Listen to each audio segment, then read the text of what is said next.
بسم اللہ الرحمن الرحیم الصلاۃ والسلام علیک یا سیدی یا رسول اللہ وعلی آلک واصحابک یا سیدی یا حبیب اللہ۔ معزز سامعین کرام، میں نہایت قابل اور محترم بھائیوں اور قابل عزت بہنوں، السلام علیکم ورحمۃ اللہ وبرکاتہ۔ ڈاکٹر انیلا دستی صاحبہ اپنی کتاب کے صفحہ نمبر 78 پر یوں تحریر کرتی ہیں کہ بزرگان دین فرماتے ہیں جب بھی ذکر رسول صلی اللہ علیہ وآلہ وسلم کیا جائے تو سرکار دو عالم صلی اللہ علیہ وآلہ وسلم کا تصور باندھ کر کے کیا جائے۔ چنانچہ ایک کتاب ہے مدارج النبوت میں یوں آتا ہے کہ ذکر رسول کے وقت اپنے آپ کو بارگاہ مصطفیٰ صلی اللہ علیہ وآلہ وسلم کی خدمت میں حاضر خیال کرو۔ اس طرح خیال کرو کہ تو ان کی ظاہری حیات طیبہ میں ان کے سامنے حاضر ہے، نہایت ہی ادب کے ساتھ، نہایت ہی تعظیم کے ساتھ، ہیبت و حیا کے ساتھ ذکر مصطفیٰ کا ذکر کر۔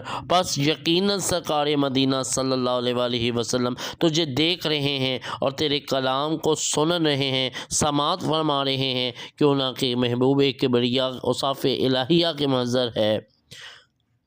اور اللہ کی صفات میں سے ایک صفت یہ بھی ہے، یعنی میں اس کا ہم نشین ہوں جو مجھے یاد کرے۔ لہٰذا تاجدار مدینہ صلی اللہ علیہ وآلہ وسلم کو بھی یہ صفت عظمیٰ حاصل ہے، وہ نبی کریم صلی اللہ علیہ وآلہ وسلم بھی اس صفت عظمیٰ کا مظہر بنایا گیا ہے ان کو، کہ چنانچہ آپ صلی اللہ علیہ وآلہ وسلم بھی اپنے ذکر کرنے والوں کے ہم نشین ہیں۔ یہ شیخ صاحب آگے لکھتے ہیں، اے بھائی، میں تجھے وصیت کرتا ہوں کہ ہمیشہ محبوب خدا صلی اللہ علیہ وآلہ وسلم کی صورت مبارکہ اور سیرت طیبہ کو محلوز خاطر رکھ کر، اگرچہ بات تکلف ہوئی، اس صورت پاک اور سیرت والا صفات کو پیش نظر رکھ کر درود شریف پڑھے۔ بہت ہی قلیل عرصے میں تیری روح اس تصور کی بدولت ذات پاک مصطفیٰ صلی اللہ علیہ وآلہ وسلم سے مانوس ہو جائے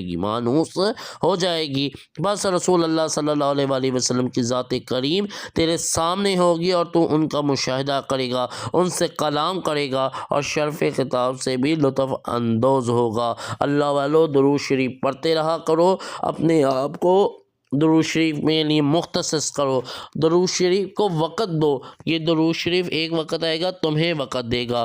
درود شریف پڑھتے جائیں، درود شریف پڑھاتے جائیں، درود شریف لکھتے اور لکھواتے جائیں، درود شریف 1 کروڑ درود شریف کی نیت کرتے اور کرواتے جائیں۔ دعاؤں میں مجھے اور کل امت محمدیہ کو یاد رکھیں۔ السلام علیکم ورحمۃ اللہ وبرکاتہ۔